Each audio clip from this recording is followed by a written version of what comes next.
सबसे unlucky cricketer से अगर मैं नाम लूँ तो मैं संजू सैमसन का नाम ना लो तो हो नहीं सकता, क्योंकि अगर मैं संजू सैमसन के जो रिसेंट रिकॉर्ड्स की बात करूँ तो ठीक ठाक रहे हैं, एवरेज रिकॉर्ड्स रहे हैं, बल्कि मैं कहूँगा अच्छा परफॉर्मेंस किया है। लेकिन कभी ना कभी किसी ना किसी रीजन से ड्रॉप हो जाते हैं स्क्वाड से। आप चाहे अगर मैं बात करूँ, पहले ऋषभ पंत को ज़्यादा मौके दिए करते थे, लेकिन अभी फिलहाल ऋषभ पंत इंजर्ड है। और अब जब ऋषभ पंत की जगह यहाँ पे संजू सैमसन को मौका मिला पहले T20 में, तो वहां पर कुछ खास कर नहीं पाए। लेकिन अब पहले T20 के बाद जब दूसरे T20 में भी चांस मिलने वाला था, लगभग लग ही रहा था क्योंकि सेम टीम के साथ जाएंगे, क्योंकि आप इतनी जल्दी किसी प्लेयर को ड्रॉप नहीं कर सकते। लेकिन ऋतिक, अब जो खबरें आ रही है वो ये आ रही है कि जब बीच मैच में जब उनका घुटने में चोट आई थी, और उसकी वजह से वो अभी जो बड़ी ब्रेकिंग ये है कि वो भारतीय टीम के साथ पुणे भी नहीं गए, मुंबई में रुके कुछ अपने घुटने के स्कैन्स के लिए। हाँ बिल्कुल, पहले दर्शकों को ये बता दूं कि जो अगला T20 है, जो सेकंड T20 इंडिया और श्रीलंका के बीच, वो पुणे में होगा, महाराष्ट्र क्रिकेट एसोसिएशन में। और सारी टीममेट्स जो भी हैं वो पुणे के लिए निकल चुके हैं, लेकिन संजू सैमसन वापस रुक गए हैं मुंबई। और उन्होंने मैनेजमेंट को ये बोला है कि अभी स्कैन्स कराने हैं, उनका जो घुटना है वहाँ पर शायद निगल आया है इस वजह से। क्योंकि पहले ओवर की बात है जब हार्दिक पांड्या गेंदबाजी कर रहे थे, दूसरे ओवर में कैच का चांस बना था, स्पंजी बाउंस था, थोड़ा सा पथुम निशंका उस बाउंस पर बीट हुए और उन्होंने गेंद को चिप किया, और एक्स्ट्रा कवर्स से डाइव लगाते हुए संजू सैमसन आगे आए थे, गेंद उन्होंने पकड़ लिया था, लेकिन जब ग्राउंड पर हाथ लगा तो कैच छूट गया। तो तब की ही बात है इंजरी की। लेकिन थोड़ी देर बाद जब मुकाबला खत्म होने वाला था, एक और संजू सैमसन के चोट लगी थी। अब देखिए वो गेंद जो थी वो देखे तो रोप की तरफ जा रही थी, वो सिंगल ही बनता था, लेकिन संजू सैमसन का तो घुटना है वो जो ग्राउंड पर बहुत जबरदस्त तरीके से जो लगा था, और स्पॉट भी बन गया था ग्राउंड पर वानखेड़े के, और वो चौका चला गया था। तो और भी ज़्यादा मुझे लगता है वो जो इंजरी है और भी ज़्यादा बढ़ गई होगी। इस वजह से उन्होंने खुद ही कहा है कि वो थोड़ी बहुत इंडिकेशन है निगल का, शायद इसी वजह से उन्होंने कहा कि मैं वापस रुकता हूँ मुंबई, और टीम चली गई है पुणे। तो रहते हैं कि सबसे ज्यादा हाई चांस है कि अगले मुकाबले में माफ कीजिएगा, संजू सैमसन टीम का हिस्सा नहीं होंगे। जी। अब चांसेस बनते हैं कि कौन सा प्लेयर उनको रिप्लेस करेगा। क्योंकि ऋतुराज गायकवाड़ एक नाम, और दूसरा नाम मैं कहूंगा अगर मैं जो अवेलेबल है वो है राहुल त्रिपाठी का। देखिए राहुल त्रिपाठी मुझे लगता है मुझे भी लग रहा है कि, लेकिन काफी समय से टीम के साथ होते हैं राहुल त्रिपाठी, लेकिन प्लेइंग 11 का हिस्सा नहीं हो पाते। मैं जिम्बाब्वे टूर की बात कर रहा हूँ, उसके बाद जो जितने भी टूर है वहाँ पे राहुल त्रिपाठी का नाम था, लेकिन प्लेइंग 11 में हिस्सा नहीं ले पा रहे थे। और उसके अलावा रजत पाटीदार भी एक ऐसे बल्लेबाज जिनका स्क्वाड में नाम आता, लेकिन प्लेइंग 11 तक नहीं हिस्सा बन रहे थे। अब मुझे लग रहा है कि वो समय आ गया जहां पर आप ऋतुराज गायकवाड़ से पहले देखेंगे राहुल त्रिपाठी को, क्योंकि ऋतुराज गायकवाड़ का जो स्लॉट है वो ओपनिंग तक के लिए सीमित है।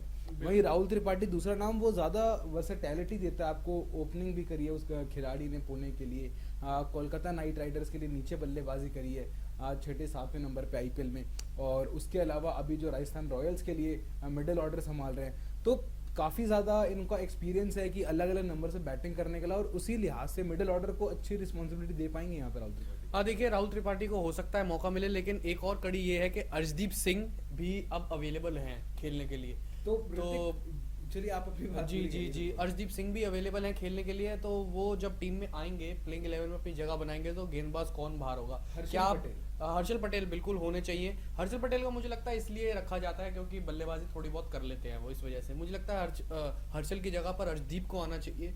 और अगर बात करें संजू की, तो संजू की जगह पर आपको राहुल त्रिपाठी मुझे लगता है आएंगे। और तो और मुझे एक सही चीज लगती है कि जो बैटिंग पोजीशन संजू सैमसन की थी वहां पर दीपक हुड्डा आए, और राहुल त्रिपाठी ऊपर ही आएंगे मुझे लगता है उनसे, क्योंकि इतनी भी ज्यादा नीचे उन्होंने बल्लेबाजी करी नहीं है 5वें 6ठे पर।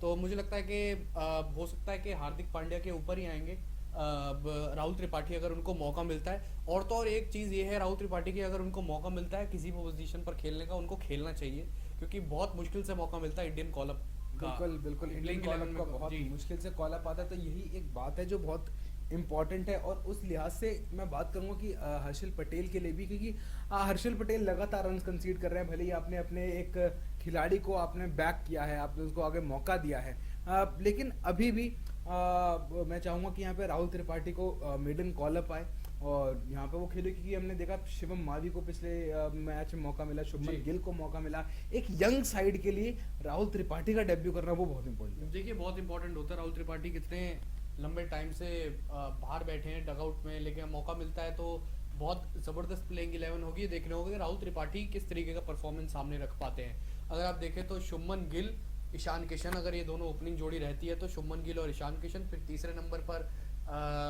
पिछली बार जब देखा था तीसरे नंबर पर जो बल्लेबाज आए थे, फिर उसके बाद अब देखें तो शुभमन गिल और ईशान किशन ओपनिंग करेंगे। अगर ऋतुराज गायकवाड़ को मौका मिलता है तो वो ओपनिंग करेंगे, उसके नीचे कहाँ ही बल्लेबाजी करते हैं ऋतुराज गायकवाड़, शुभमन गिल और ईशान किशन। फिर 3 नंबर पर सूर्य कुमार यादव। 4 नंबर पर ये देखना होगा कि 4 नंबर पर कौन आता है। पिछले मुकाबले में सैमसन आए थे 4 नंबर पर, फिर उसके बाद हार्दिक।